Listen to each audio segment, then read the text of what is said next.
साल 2026 की शुरुआत देश भर में कई बड़े रेगुलेटरी और पॉलिसी चेंजेस के साथ होने जा रही है। ये बदलाव सीधे तौर पर लोगों की बैंकिंग आदतों, सैलरी, टैक्स व्यवस्था, किसानों को मिलने वाले लाभ और घरेलू खर्चों को प्रभावित करेंगे। क्रेडिट स्कोर के तेज अपडेट से लेकर सरकारी योजनाओं के लिए नए कंप्लायंस नियमों तक 1 जनवरी 2026 आम नागरिकों और परिवारों के लिए एक अहम मोड़ साबित होने वाला है। ऐसे में यह जानना जरूरी है कि क्या बदलेगा और इसका असर आपकी रोजमर्रा की जिंदगी पर कैसे पड़ेगा।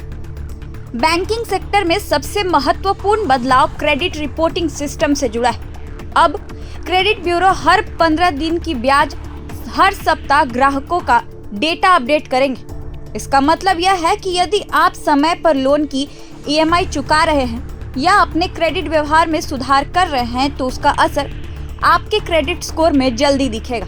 वहीं EMI चूक जैसी नकारात्मक जानकारी भी तेजी से रिकॉर्ड होगी, जिससे लोन मंजूरी और ब्याज दरों पर तुरंत असर पड़ सकता है। इसके साथ ही बोरोवर्स को ब्याज दरों में कुछ राहत मिलने की उम्मीद है। SBI, PNB और HDFC बैंक जैसे बड़े बैंकों ने पहले ही लोन दरों में कटौती की घोषणा कर दी है। जनवरी से फिक्स्ड डिपॉजिट की नई ब्याज दरें भी लागू हो सकती है, जिससे निवेशकों पर इसका असर पड़ेगा। एक और अहम बदलाव पैन और आधार लिंकिंग को लेकर है। अब ज्यादातर बैंकिंग सेवाओं और सरकारी सुविधाओं का लाभ उठाने के लिए पैन आधार लिंक अनिवार्य होगा। अगर यह प्रक्रिया पूरी नहीं की गई तो बैंक खाते सीमित किए जा सकते हैं या कुछ सेवाओं से वंचित होना पड़ सकता है।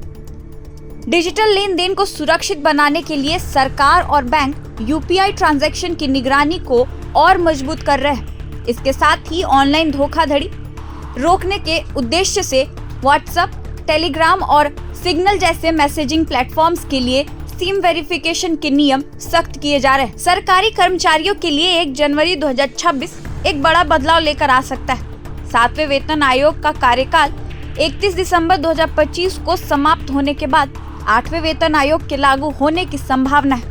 इससे केंद्र और राज्य सरकारों के कर्मचारियों की वेतन संरचना में बदलाव हो सकता है। इसके अलावा जनवरी से महंगाई भत्ता यानी कि DA बढ़ने की भी उम्मीद है, जिससे बढ़ती महंगाई के बीच कर्मचारियों को कुछ राहत मिल सकती है। कई राज्य सरकारें, जिनमें हरियाणा प्रमुख है, दैनिक वेतन भोगी और अंशकालिक कर्मचारियों की न्यूनतम मजदूरी पर भी पुनर्विचार कर सकती है। कुल मिलाकर 2026 की आने वाली नियमावली यह साफ संकेत देती है कि आने वाले समय में लोगों को पहले से ज्यादा जागरूक, नियमों के प्रति सतर्क और आर्थिक रूप से तैयार रहना होगा। तो फिलहाल इस वीडियो में इतना ही। ऐसे ही और अपडेट्स के साथ आपके बीच आते रहेंगे। बने रहे प्रभात खबर डिजिटल की प्लेटफॉर्म पर। प्रभातखबर.com, विश्वास वही, रफ्तार नहीं।